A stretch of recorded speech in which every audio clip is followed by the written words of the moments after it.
Booster இணைந்து வழங்கும் ஊர் செய்திகள்.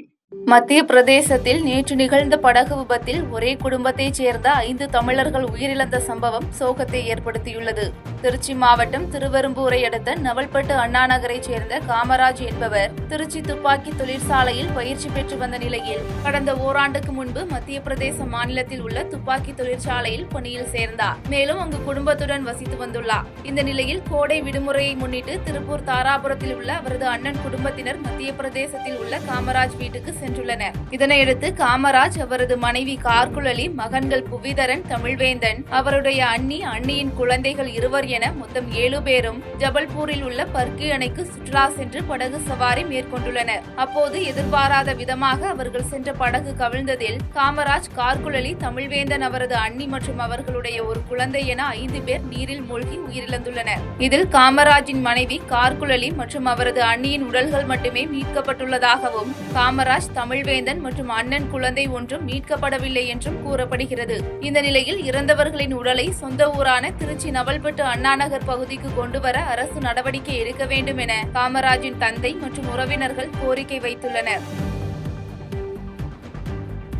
தமிழக சட்டப்பேரவை தேர்தலில் 150 முதல் 200 இடங்களில் தாவேகா வெற்றி பெறும் என தாவேக நிர்வாக குழு தலைமை ஒருங்கிணைப்பாளர் செங்கோட்டையன் நம்பிக்கை தெரிவித்துள்ளார். ஈரோடு மாவட்டம் கோபிச்செட்டிப்பாளையத்தில் தமிழக வெற்றிக் கழகத்தின் நிர்வாக குழு தலைமை ஒருங்கிணைப்பாளர் செங்கோட்டையன் கரட்டூர் பகுதியில் உள்ள கட்சி அலுவலகத்தில் செய்தியாளர்களை சந்தித்தார். தமிழக வெற்றிக் கழகத்தின் நிர்வாக குழு தலைமை ஒருங்கிணைப்பாளர் செங்கோட்டையன் ஈரோடு மாவட்டம் கரட்டூர் பகுதியில் உள்ள கட்சி அலுவலகத்தில் செய்தியாளர்களை சந்தித்தார். அப்போது 2026 சட்டமன்ற தேர்தல் வெற்றி என்பது சரித்திர வரலாற்றில் இடம்பெறப் போகும் ஒரு வெற்றியாக அமையும் என்ற அவர், சரித்திர வரலாற்றில் இந்தியாவின் முதன்மையான தலைவராக விஜய் விளங்குவார் என நம்பிக்கை தெரிவித்தார். தொடர்ந்து பாஜக தலைவர் நயினார் நாகேந்திரன் தமிழக வெற்றிக் கழகம் ஒரு தொகுதியில் கூட வெற்றி பெறாது என்று கூறியதற்கு பதிலளித்த அவர், நயினார் நாகேந்திரனுக்கு இதுதான் இறுதி தேர்தலாக இருக்கும் என்றும், இதற்கு பிறகு அவருக்கு கட்சி பதவி இருக்குமா இல்லையா என்பதை அவர் கட்சி மேலிடம்தான் முடிவு செய்ய வேண்டும் என பதிலளித்து பேசினார். மேலும் சட்டமன்ற தேர்தலில் பெரும்பான்மை கிடைக்காத நிலையில் அதிமுகவுடன் கூட்டணி என்ற கேள்விக்கு பதிலளித்த அவர்,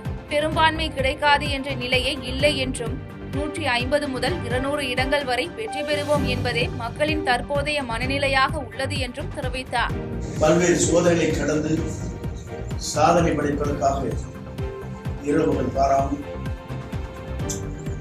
எத்தனை எதிர்ப்புகளை தாண்டி தமிழக வெற்றிக் கழகத்தின் தலைவர் உயிரிழந்து கொண்டிருக்கிறார்.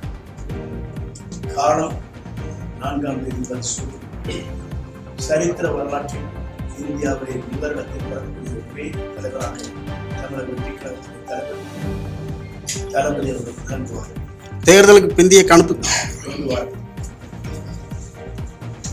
சர்வத்தையும் கற்றுக்கொள்ள வேண்டும். ஆனால் கர்வத்தை,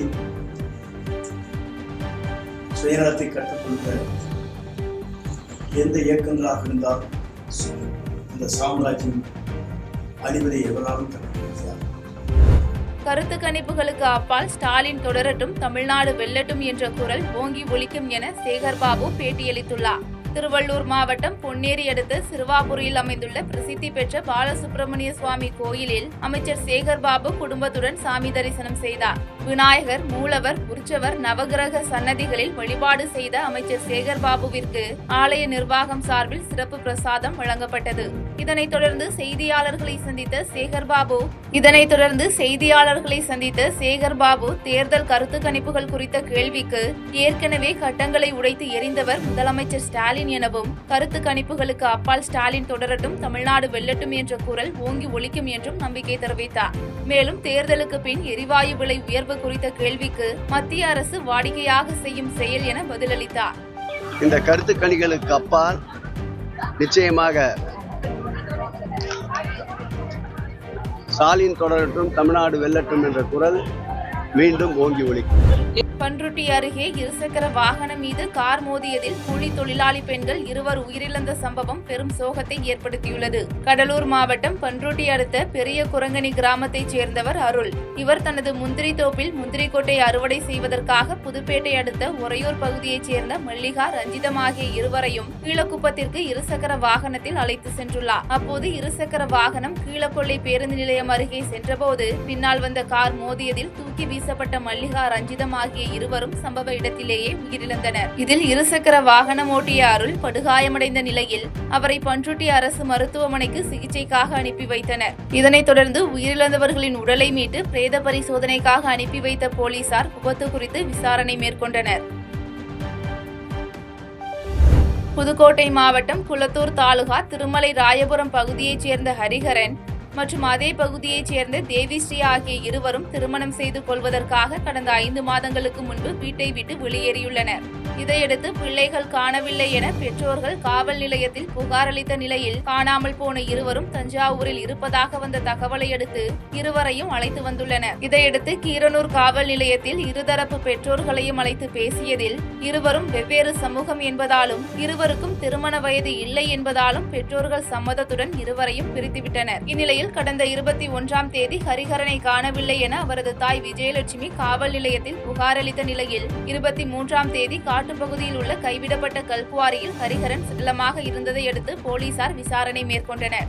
இந்நிலையில் உயிரிழந்த ஹரிஹரனின் பெற்றோர்கள் காவல்துறையில் தன் மகன் தற்கொலை செய்து கொள்ளவில்லை, கொலை செய்யப்பட்டுள்ளார் என மாவட்ட காவல் கண்காணிப்பாளரிடம் புகார் மனு அளித்துள்ளனர். மேலும் தற்கொலைக்கு தூண்டியதாக பதிவு செய்யப்பட்ட வழக்கை கொலை வழக்காக மாற்றி விசாரணை நடத்த வேண்டும் என கேட்டுக்கொண்டனர்.